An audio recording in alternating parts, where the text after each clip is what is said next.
Herzlich willkommen zu meinem Jahresabschlussvideo, was inzwischen schon fast ein bisschen Tradition geworden ist.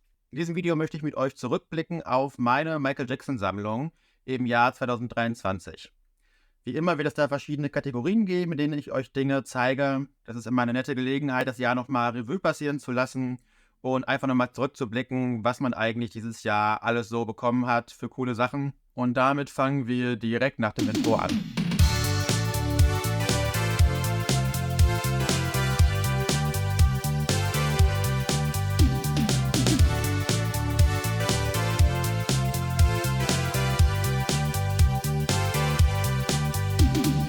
Los geht's also. Die Kategorien sind dieses Jahr leicht anders, aber wir starten wie auch in den Jahren zuvor mit dem teuersten, was ich dieses Jahr gekauft habe.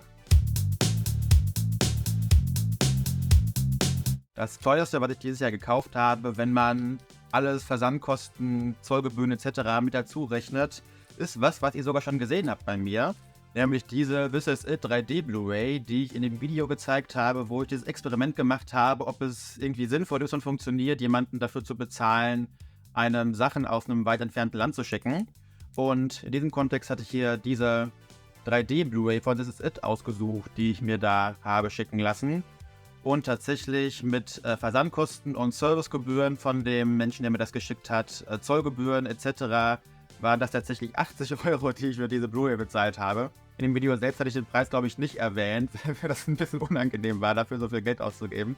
Aber jetzt ist genug Zeit vergangen, jetzt kann ich dazu auch voll stehen und sagen, ja, ich habe mir tatsächlich 80 € für ausgegeben. Und ja, das ist sehr, sehr teuer dafür. Aber tatsächlich ist es auch eine Version, die ich lange gesucht habe. Und deswegen, naja, ich war halt bereit, den Preis zu bezahlen. Und ich glaube, das würde ich auch nochmal tun. Insofern eigentlich nichts, was mir unangenehm sein muss. 80 €, teurer Preis und das teuerste, was ich dieses Jahr gekauft habe. Kommen wir dann direkt zum zweiteuersten, was ich dieses Jahr gekauft habe. Dieses Jahr 2 Dinge in der Kategorie drin. Ein bisschen günstiger, aber immer noch relativ teuer, war diese CD von You Are Not Alone. Das ist eine Version, eine kommerzielle Version dieser Single aus Brasilien. Und das Cover ist anders eingefärbt als bei den normalen Versionen. Es gibt ja einerseits diese rote und andererseits diese blau eingefärbte Version dieses Covers. Und nur für diese brasilianische Pressung ist das eben so ein Orange und kein Rot. Und die ist tatsächlich ziemlich schwer zu finden. Und ich habe echt Jahre gebraucht, um die für einen guten Preis zu finden. Und meistens kostet die dann echt über 100 €. Und ich habe jetzt für diese schöne Pressung in einem sehr guten Zustand 55 € bezahlt, inklusive Versand, was tatsächlich günstig ist hierfür. Und da habe ich natürlich zugeschlagen. Ich glaube, jetzt fehlt mir auch nur noch eine You Are Not Alone Pressung, so dass ich das ganze Set dann voll habe. Auch wenn ich den Song nicht mag, mag ich diese Singles sehr gerne. Weil ich weiß nicht, ich mag irgendwie das Coverbild und ist einfach auch ein schönes, großes Set, wo viele sehr unterschiedliche Versionen auch dabei sind. Deswegen sammle ich die gerne. Die Rückseite sieht übrigens auch besonders aus. Die ist in so einem grün mit so einem Muster und hier der Rücken auch. Und auch die CD ist auf eine ganz besondere Art und Weise bedruckt, was man bei anderen Pressungen eben nicht hat. Deswegen eine besondere Pressung, für die ich dann gerne die 55 € bezahlt habe, die das eben gekostet hat. Die nächste Kategorie ist auch eine, die es in den letzten Videos schon gab, nämlich das günstigste, was ich dieses Jahr gekauft habe. Und eigentlich lasse ich immer Sachen raus aus dieser Kategorie, die ich geschenkt bekommen habe, also irgendwie zum Geburtstag oder zu Weihnachten oder so. Aber dieses hier muss trotzdem irgendwie mit rein, weil, naja, das habe ich nicht wirklich geschenkt bekommen, sondern das war als zu verschenken eingestellt auf so einer Internetplattform. Und ich habe hier halt immer noch Versand für bezahlt, und zwar 1,60 €. Und deswegen ein bisschen gemogelt, aber obwohl es eigentlich ja geschenkt war, habe ich trotzdem ein bisschen was bezahlt. Und deswegen schafft sie diese Kategorie rein. Das ist eine Version von dem This Is It-Film, diese 2-DVD-Variante aus dem UK. Und das Besondere ist, die ist echt nur original verschweißt. Da hat jemand eine original verschweißte Pressung dieser This Is It-Version verschenkt. Da habe ich natürlich gerne zugeschlagen. Ich erinnere mich, dass mir das echt unangenehm war, davon jemandem sowas kostenlos anzunehmen. Und ich noch geschrieben habe, kann ich nicht irgendwie da 5 € oder so für geben? Mir ist das unangenehm. Und die Person hat aber echt darauf bestanden, dass das ein Geschenk ist. Und dann habe ich nur den Versand bezahlt. Die Version hatte ich auch echt noch nicht. Und das dann für nur 1,60 € insgesamt zu bekommen, das war wirklich ein tolles Schnäppchen. Was ich in den letzten Jahren immer als Kategorie hatte, war sowas wie bester Deal und schlechtester Deal. Also Dinge, für die ich viel zu wenig bezahlt habe, also viel weniger, als die eigentlich wert ist. Und dann umgekehrt, wo ich viel mehr bezahlt habe, als es eigentlich wert ist. Aber auch schon letztes Jahr habe ich gemerkt, da gibt es irgendwie gar nicht so Sachen, die so wirklich doll in die Kategorie reinpassen. Deswegen habe ich mich dieses Jahr für ein leicht anderes Kategoriesystem entschieden und zeige euch jetzt in der nächsten Kategorie meinen Gelegenheitskauf bzw. mein Schnäppchen des Jahres. In dieser Kategorie zeige ich euch jetzt nämlich Dinge, die einerseits sehr günstig waren, aber diese Kategorie wirkt auch mit ein, dass das irgendwie was ist, was ich hauptsächlich auch deshalb gekauft habe, weil es so günstig war. Also irgendwie, weil die Gelegenheit da war, weil die Zeichen günstig stand, habe ich gekauft, obwohl es jetzt nicht ganz oben auf meiner Wunschliste stand. Und das erste auf dieser Kategorie ist dieses Rolling Stone Heft mit angehefteter CD von 2012.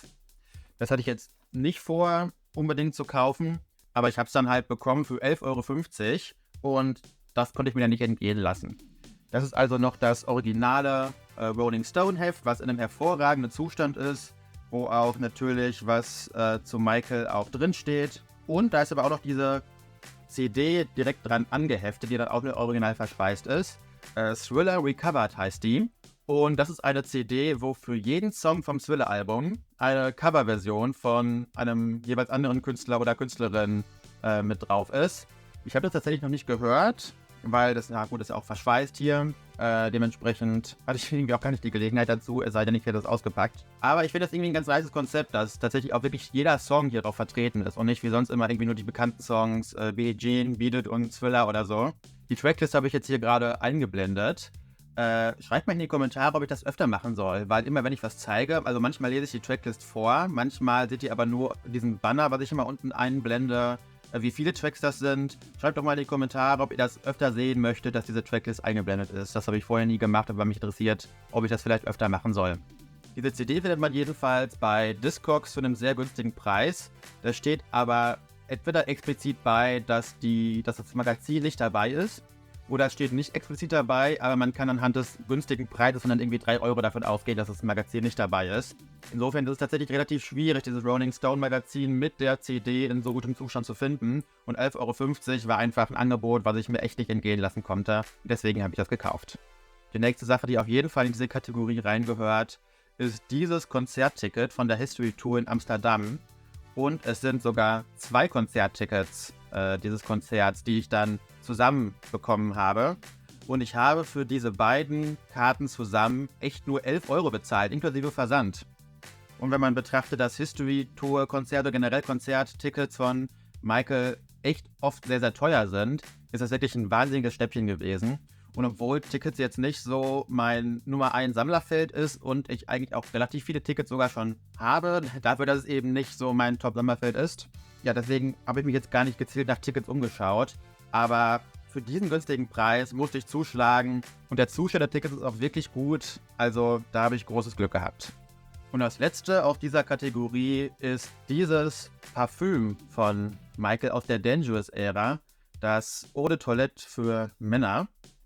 Das ist, ja, wie gesagt, irgendwie, man sieht es an dem Cover, das ist aus der Dangerous-Ära, irgendwie in der Dangerous-Ära erschienen. Das genaue Jahr, was ich jetzt nicht auf der Packung steht, 1989 drauf, aber das stimmt definitiv nicht. Und ja, die Box hat hier so einen kleinen Knick und hier auf dem Parfüm ist diese Schrift so ein kleines bisschen weg. Und das ist auch nur halb gefüllt und nicht ganz. Aber ich habe dafür nur 1 € bezahlt, also das war bei eBay das Startgebot. Und dann halt irgendwie noch 5 € Versand oder so, also irgendwie 6 € habe ich insgesamt bezahlt für dieses Parfüm, was dann tatsächlich, wenn man diesen Preis mit berücksichtigt, doch in einem sehr guten Zustand einfach ist. Und also da konnte ich es gar nicht glauben. Ich habe es echt erst geglaubt, als es angekommen ist, weil man für diese Parfüms auch in diesem Zustand ja oft echt irgendwie 30 € oder so bezahlen muss oder sogar mehr. Und obwohl ich eigentlich auch weniger Merchandise sammle, war das mal wieder was, wo ich gesagt habe, ja, bei dem Preis kann ich da einfach nicht Nein sagen. Und letztes Jahr war das Pendant zum besten Deal hier immer schlechtester Deal. Und diese Kategorie habe ich jetzt ersatzlos gestrichen, weil ich gemerkt habe, irgendwie, da war echt nie was, wo ich wirklich viel zu viel für bezahlt habe. Und deswegen, naja, fällt die Kategorie jetzt weg. Und ich ersetze sie durch diese Kategorie. Nämlich Dinge, die ich echt lange gesucht habe und dieses Jahr endlich gefunden habe. Und das waren eigentlich auch wieder relativ wenige Sachen und eine von denen habe ich euch auch schon gezeigt. Ne? Da habe ich ja gerade schon gesagt, die habe ich jahrelang gesucht und dieses Jahr endlich für einen akzeptablen Preis gefunden und ich rede gar nicht lange drüber. Diese CD fällt definitiv in diese Kategorie rein. Ebenfalls in diese Kategorie zählt diese DVD der Bad 25 Doku. Die habt ihr dieses Jahr schon mal in einem Unboxing-Video von mir gesehen und da habe ich auch schon gesagt, dass ich die im Prinzip suche, seit die 2012 rausgekommen ist. Oder 2013 steht die hinten drauf. Ich hatte damals nicht die Gelegenheit, die zu kaufen und habe die seitdem immer mal wieder gesehen für einen super hohen Preis und dieses Jahr dann für relativ günstig bekommen. Und dann endlich gekauft und bin immer noch so froh, dass ich diese tolle Doku zum Bad-Jubiläum von Spike Lee dann tatsächlich dieses Jahr bekommen habe. Und das letzte, was ich dieses Jahr endlich gefunden habe, ist diese CD-Single von Mind is the Magic. Diesen Song hat Michael ja für Siegfried und Roy, also das bekannte Zauberer-Duo, gesungen. Siegfried und Roy sieht man auch hier auf diesem Cover-Artwork, was irgendwie ein bisschen witzig ist. Also mir kommt das mal so vor, als wäre das so das einzige Foto von Michael und Siegfried und Roy, was existiert, was die dann halt nehmen mussten für dieses Cover-Artwork. Und während dieser Song ja eigentlich schon auf einer CD irgendwann in den 90ern, 1995 oder 96 oder so erschienen ist diese Single erst nach Michaels Tod rausgekommen, nämlich ich glaube 2010. Und die ist nur in Deutschland rausgekommen. Und die findet man tatsächlich wirklich nur ganz selten und dann auch echt immer für einen sehr, sehr hohen Preis. Ist ja die Tracklist eingeblendet. Es sind also neben der Originalversion 6 Minuten 14 auch noch 3 Remixe drauf, die teilweise ganz gut sind. Also Track 2 ist ganz gut, Tracks 3 und 4 kann man sich meines Erachtens schenken. Aber CD-Singles waren ja schon immer ein Fokus meiner Sammlung. Und deswegen hat es mir immer so sehr irgendwie gebrannt. Ich wollte immer diese eine Single noch haben, die dann eben einfach, finde ich, noch ein wichtiger CD ist, einfach in dieser Serie. Und dieses Jahr habe ich die gefunden und zwar auch wirklich für 10 Euro oder so, ja. Also es ist echt unglaublich. Ich war dafür mal so oft schon drauf und dran, da irgendwie 50 bis 100 Euro für auszugeben. Und habe mir gesagt, nee, ich finde den noch mal günstiger.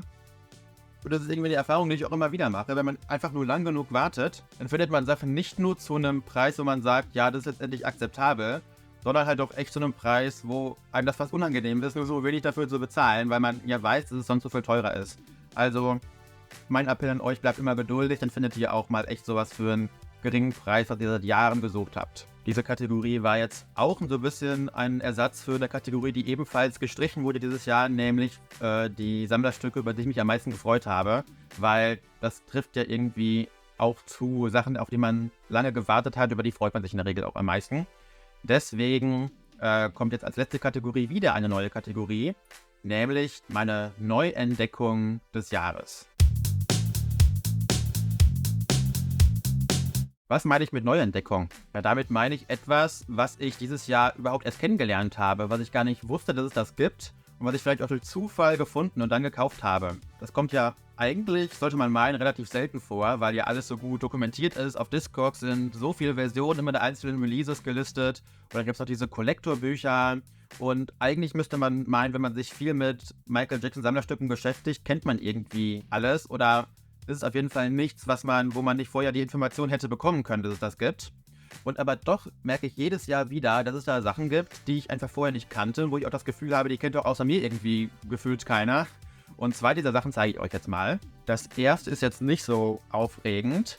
Das ist diese CD, wo, ja, Michael Jackson Songs auf der Panflöte gespielt werden.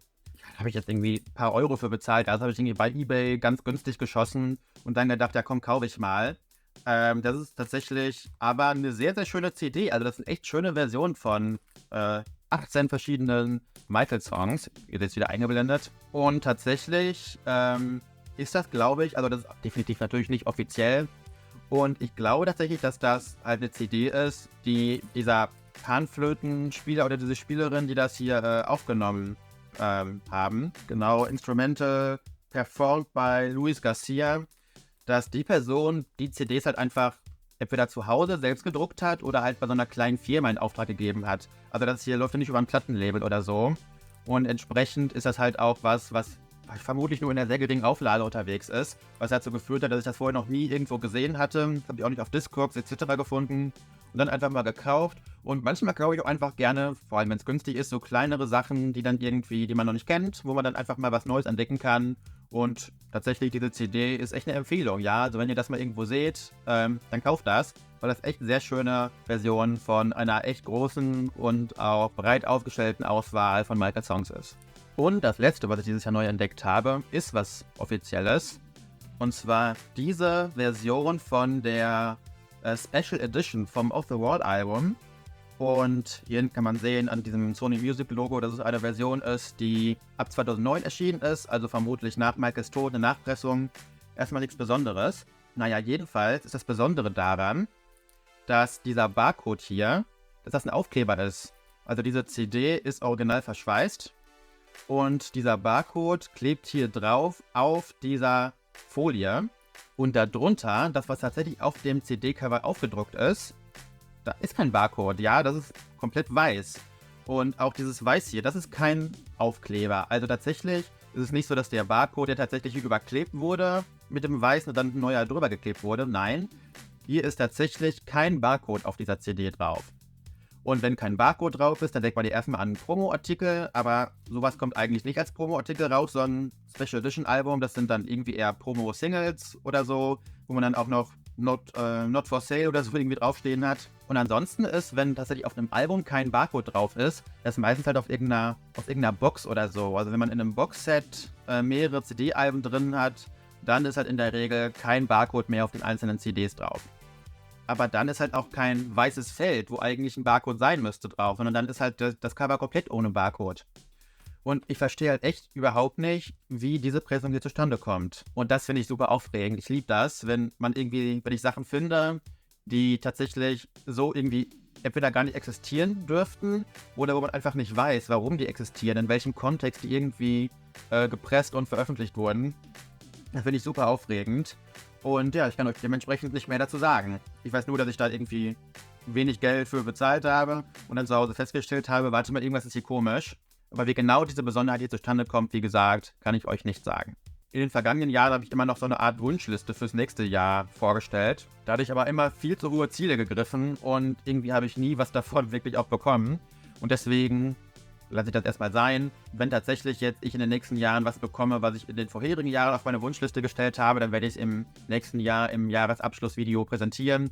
Und ansonsten stampfe ich das erstmal ein und stelle keine neuen Wünsche. Was ich mir allerdings wünsche, ist, dass ihr mal einen Kommentar schreibt, was eure Michael Jackson Sammler-Highlights dieses Jahres gewesen sind. Das interessiert mich sehr. Was habt ihr Neues bekommen, was ihr lange gesucht habt oder wo habt ihr irgendwie ganz viel Geld für bezahlt? Das interessiert mich wirklich. Antwortet also gerne in den Kommentaren. Und gebt meinem Video auch sehr, sehr gerne einen Daumen hoch und abonniert meinen Kanal, falls ihr es noch nicht gemacht habt. Ich wünsche euch einen guten Rutsch ins neue Jahr 2024, wo ich euch dann hoffentlich wieder gelegentlich mit neuen Videos versorge. Ich freue mich, wenn ihr dann weiterhin zuschaut. Und bis dahin wünsche ich euch eine schöne Zeit. Bis dann!